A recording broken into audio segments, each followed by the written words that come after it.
afternoon, everybody. My name is Dr. Yasmin Flores, and welcome back to the Arts at EPCC. Today, I have Rene Castaneda from the music department with me.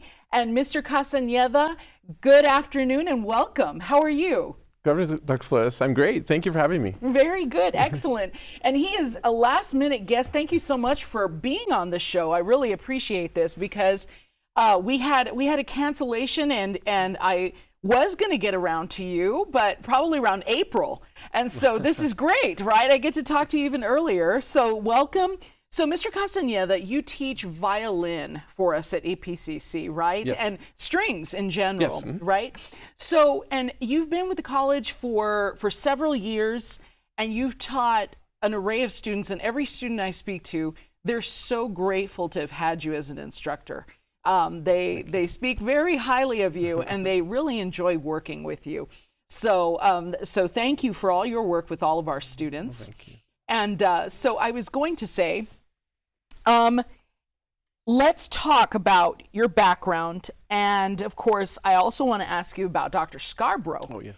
Dr. Scarborough was the music department for many years, right? And 50, literally, before she passed away last year, as a matter of fact. And so you were very close to Dr. Scarborough. Can you tell me a little bit about your background here at EPCC and how you got started with her? Yes, most definitely. Again, thank you for having me. Of It's course. a pleasure to be here.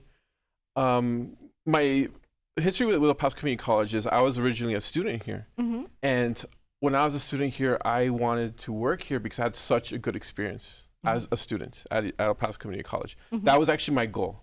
This wasn't a default job. This isn't a springboard job. I want to work here because of the amazing experience I had as a student at Paso Community College. Mm-hmm. And it goes back to what you were saying about Dr. Scarborough. She was my mentor. She's still my mentor, really. And all through my master's, she's always been there for me. And as a former student of Dr. Lucy Scarborough, she really, first of all, she's a foundress of the music department. Actually, there was it didn't exist before. She fought to have a music department, and that's all her.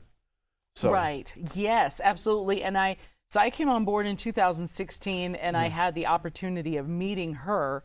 And she was very fond of you and always spoke very highly of you as well. And so what can you tell me about the Chopin Festival and your work with the Chopin Festival? Well, the Chopin Festival, I believe, started as a passion project on her behalf. Mm-hmm. And eventually she was able to get funding with the college, and so she had that affiliation. I think it's dormant at the moment. Mm-hmm. So it's not completely, it's dormant.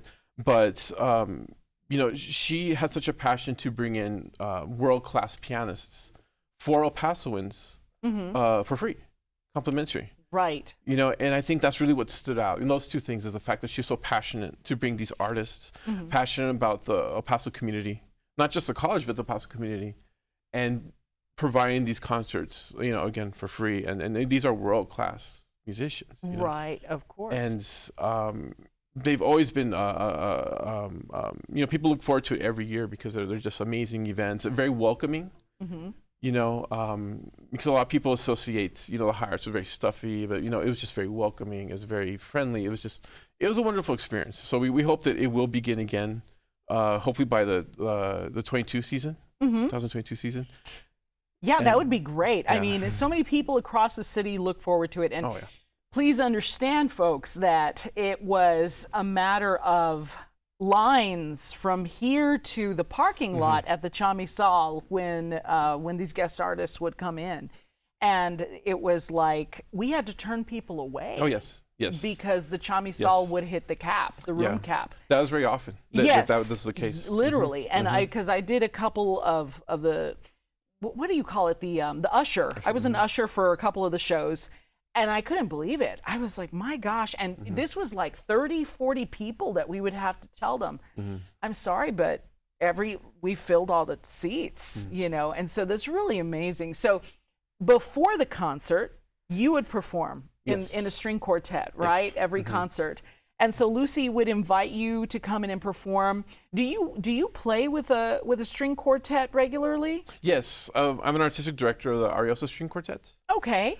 And so we were invited by Dr. Scarborough, and it was for that reason. There's so many people that she just wanted entertainment. She wanted to set a certain mood, keep it a certain ambiance. Sure, of course. And we're more than happy to play, and when I performed for Dr. Scarborough, I would always look for people either from the college so that we could contribute back, or people who appreciate the vision of Dr. Scarborough. Right. That performance was not just a gig, it wasn't just something, or even money, what little money we got from it. It wasn't even about that. It was that we're contributing towards a Chopin and for Dr. Scarborough and for the college. Right. So that was what I was looking for as far as getting the members, the personnel. Mm-hmm. And so you would perform, the concert would start, the phenomenal pianists that were brought in would perform. And of course, after the show, there was always a lovely party at her home where she would invite everybody. And she knew the entire college. Again, she'd been with the college since about 1970, right? And so my work with you, we performed together in the spring, I believe it was, spring of 17, I want to say. And we played the Max Bruch, which we'll have to bring back. We'll have to dust off, right? Yeah. And for those of you that are not familiar with the piece, it's the 8 pieces by Max Bruch. It's for viola, clarinet, and piano. It's really gorgeous. Yes. And it's at the heart of the Romantic era, right? And so Rene and I performed that piece, and maybe we can even perform some of it on the show at some point. Yeah. That would be great. Yes. To give everybody a nice little concert at home. So Rene, you've taught music appreciation, applied violin, right? Applied viola, double bass, cello, American music? American music, music literature 1 and 2. Okay. I've taught every music class offered with the exception of the theories and electronic music. Rather. Electronic music, right. Okay, wow, that's awesome. And so, I was going to say, so you've taught all these. What is your favorite course of all the courses you've taught? Wow, my favorite course, I would say music appreciation. Okay. Because up until now, as far as I know, it was very Western European or Western centered as far as the music, and I saw it almost as kind of evangelizing. Bringing these students to appreciate classical music. Because we all love our music. The pop music. We all, but for them to see them love classical music and find out later after my class is over that they end up making playlists of Chopin, how neat, of Mozart. I mean, it's a feeling that it's just amazing, and I love sharing my passion for music, high music like that. And the students see it, and I always, my classes, they tend to fill, thank God, it's a blessing, and, right. And I think they see my passion. And so I say that's my favorite is talking, exposing them to Dvorak, to Brahms. We don't do Brooke. I wish we had time for Brooke, but right. There's so many, and the one that you mentioned a couple of years ago that you really love was Saint-Saëns. Oh yes. Yeah, and so it is true. So when we teach the music appreciation courses, many of us have a specific composer that we love, and we're angry that the book does not have that composer, right? Such as Shostakovich and Mahler, and I mean, the list goes on and on. Strauss. And Strauss, that's another one. It's like, but the problem is the course is 1 semester, right? And the book could easily be taught over the course of 2 semesters. Oh, yes. Oh, easily. And yes. so it's like, you have to cut somewhere. But so Saint-Saëns is one of your favorites. What is your favorite piece to perform on the violin? Oh my gosh. My favorite piece to perform, I would probably say solo Bach, because you don't need anything else, and it's the depth and dimension that Bach has in the solo pieces. Yeah. However, ensemble wise, or I think in general, I actually like Vivaldi. The reason being is that Vivaldi, he spans all the ranges of skills. Right. I could play with one of my students, a beginner Vivaldi, or I could play an advanced piece with an advanced student Vivaldi. And Vivaldi composes, it's just so appealing. It's just so appealing. He has, he uses a lot of thirds and sixths, and I think those vibrations just appeal to us. And he uses those a lot. And, I mean, to the point where Bach was inspired by Vivaldi. And that's a lot of things that's something that people don't talk a lot about. He actually transcribed about 6 or more of Vivaldi's pieces. That's how influential and appealing Vivaldi is. So performing with others, Vivaldi, I think that's, you could play safe with that. A solo, Bach, I would say Bach. And, that's a hard one. I mean, there's so many beautiful music written for violin. Of course. There really is. It's overwhelming. We're jealous because as clarinet players, first of all, we steal some of their music. And so it's funny because sometimes Mr. Castaneda will hear me practicing in the practice rooms and he's like, hey, that's our etude, right? Like, wait a minute. And it's true. So what's interesting, and kind of to give everybody a history at home, is that the Paris Conservatory, right? So when the first clarinet teachers were hired at the Paris Conservatory, there were no exercises for the clarinet. So they took from the violin a lot of the Kreutzer, the Mazas. Okay, yes. Yeah, a lot of those composers that wrote these beautiful etude books for you all. Cyril Rose? Yeah, it was Rosé.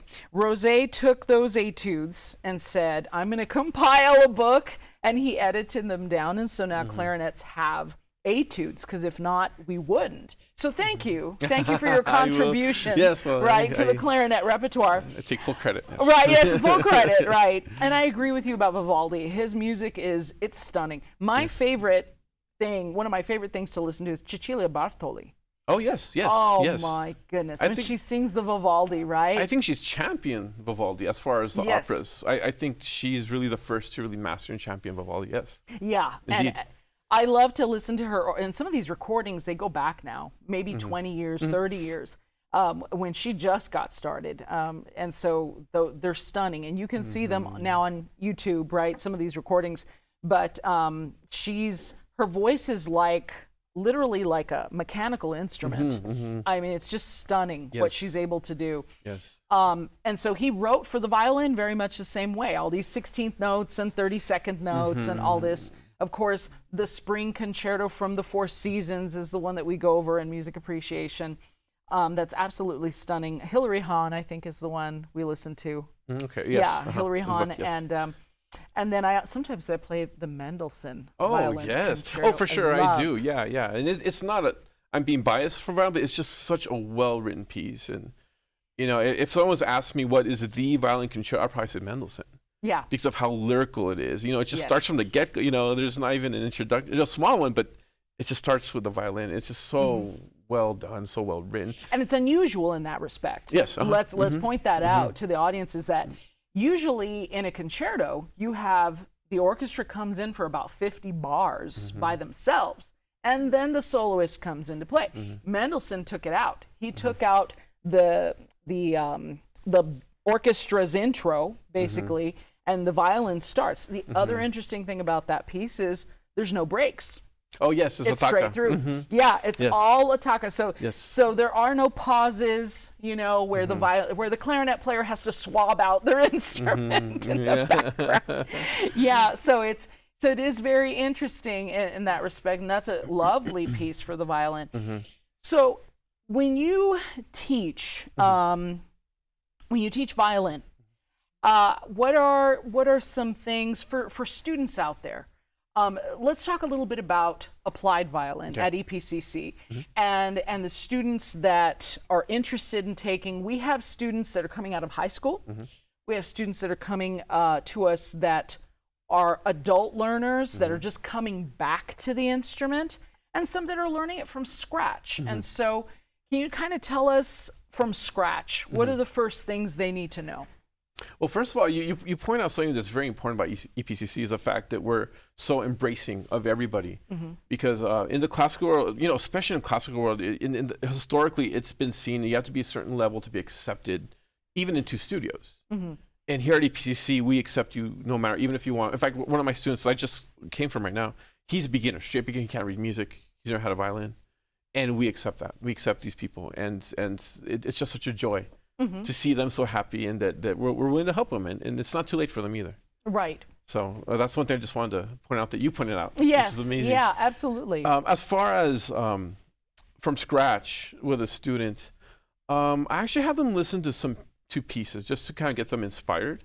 Just and nowadays we have YouTube, and YouTube, you can learn anything on YouTube, really. We've become guides, as instructors. So I encourage them to listen to YouTube recordings, or even Two Set Violin. Have you heard of them? It's a YouTube. They're big on violin. They're two Asian kids. They're really big in the YouTube world. Okay. And so students love to gravitate towards them, and I encourage it. It's positive. But as far as when the student and I are in the practice room, my approach is very European.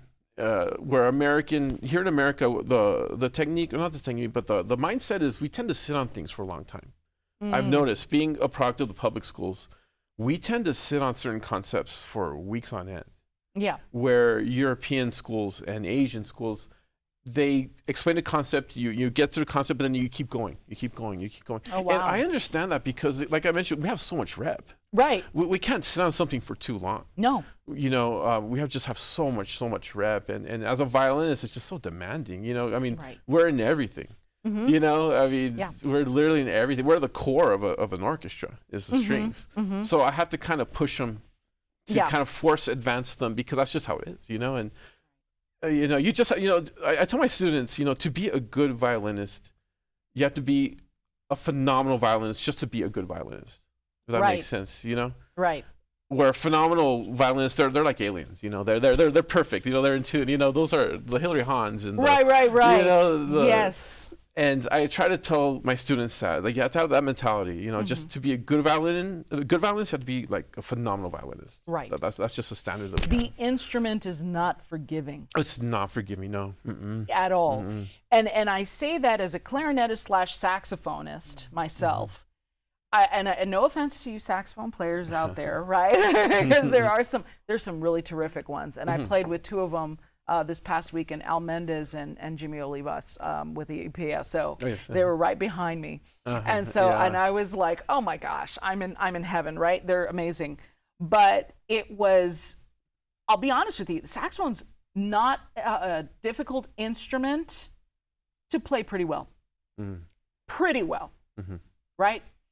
Can't walk in and give them a concerto and expect them to master it right away. But to play decently, some melodies and so forth, it's a very forgiving instrument. So is the clarinet. It's buttons. Da, da, da, da. I don't even know what notes are coming out. It doesn't matter, because the instrument's going to play the notes, right? It's like playing a piano out of tune. It's not the player's fault. Not to take away from the clarinet and the saxophone, don't get me wrong, because you can bite and make it sharp, or play with a loose embouchure and make it flat. But the violin is so hard. It's like, oh my goodness. So in those rare instances where I've had to, we won't even delve into it, but where I've had to work with string players, right? Nightmare on Elm Street, my friends, because they move their finger like a millimeter, and it's a different pitch. That is crazy to me. And so God bless the people that stick with it, because to me that would be so frustrating, right? Especially coming from a wind instrument where it's a piece of cake, and then you go to this thing and you're like, oh, no, I couldn't. And so I will say, you've had some very sweet students in the past, really darling kids. And I shouldn't call them kids, students here at EPCC. The older I get, they're starting to get younger, it seems like, because surely I'm not getting older. No. And so, but it's really amazing exactly what you said.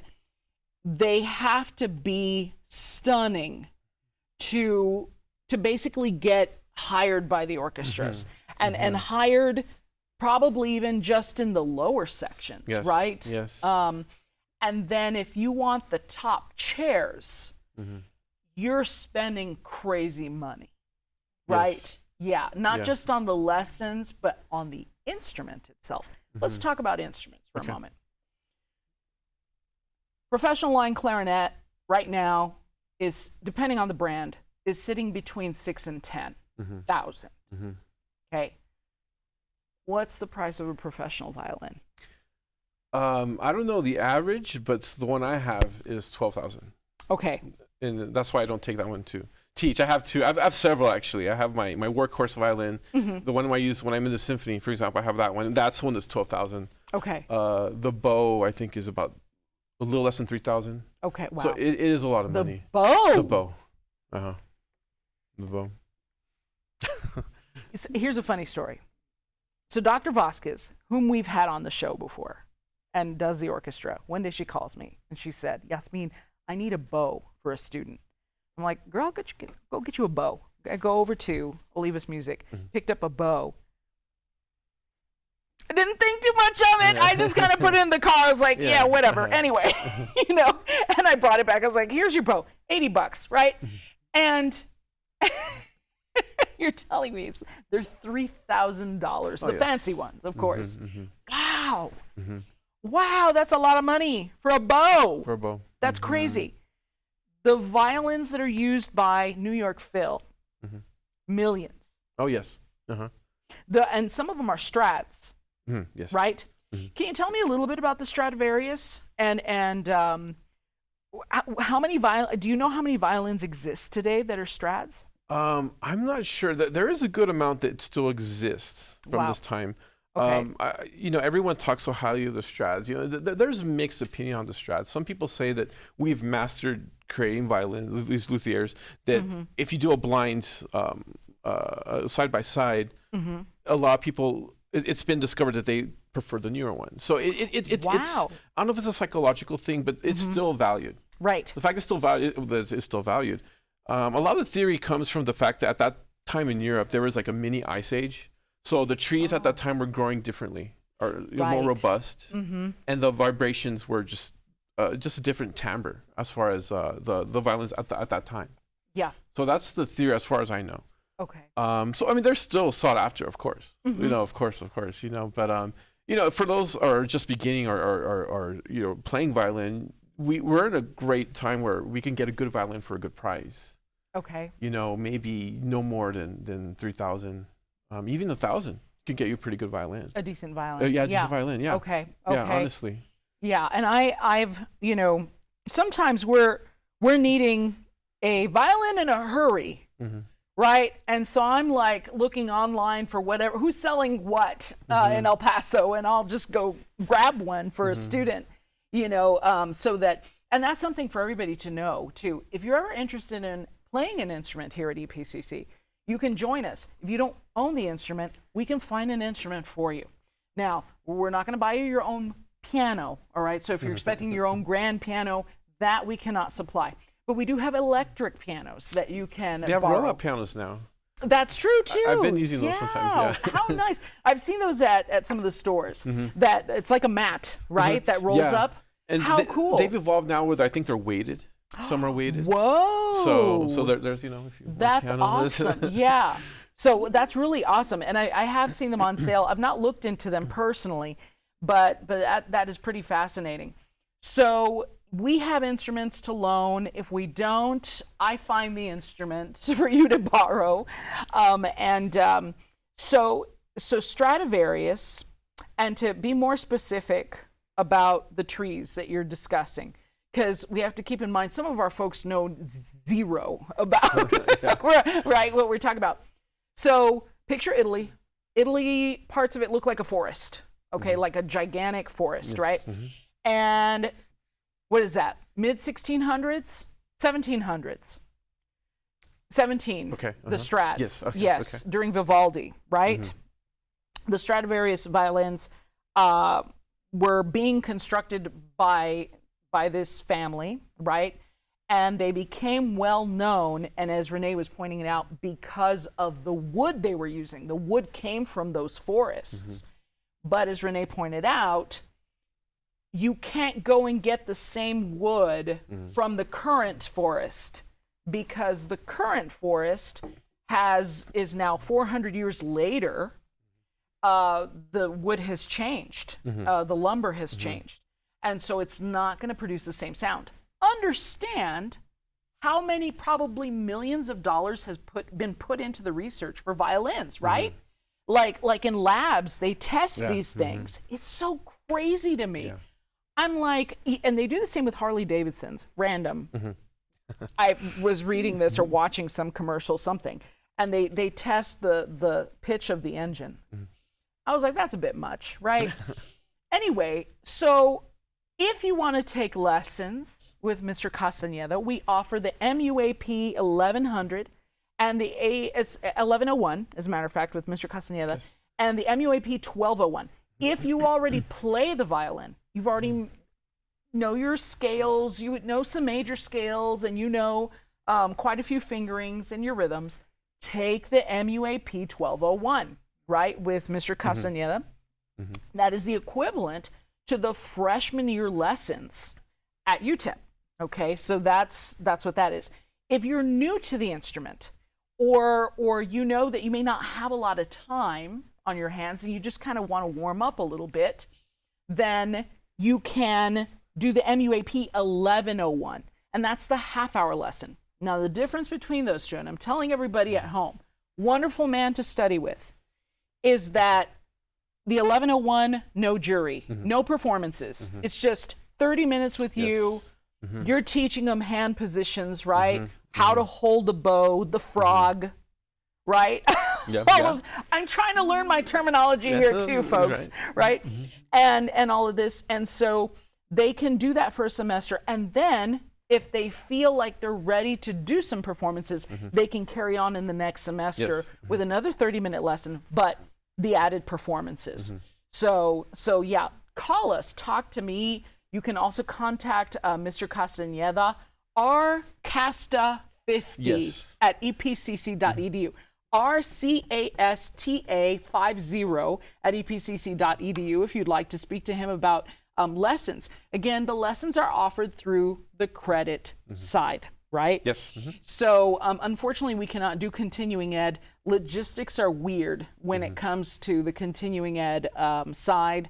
And so, but do contact us, and you can do financial aid with that, or you can pay cash, whatever means you have available. And Rene, it's been wonderful talking to you. Do you have any other things that you'd like to add? I know I just took you on this random trip through violin land and EPCC. So yeah, is there anything else that you'd like to add? No, just I'm very, very happy to be here. I love this a stage in college where it's like a prep. We're preparing them for a university or a conservatory even, and I'm happy to be here. I'm very passionate to be here. It's just wonderful. It's not just a good place to start. I tell people it's a good place to be. Absolutely, I like that. That's so great. It definitely is. Yes, and that's a lot like our logo. Rene, thank you so much for being on the show. And I definitely have to have you back because I want to talk more about violin, right? Okay, you guys, thank you so much, and we'll see you next time. Bye-bye.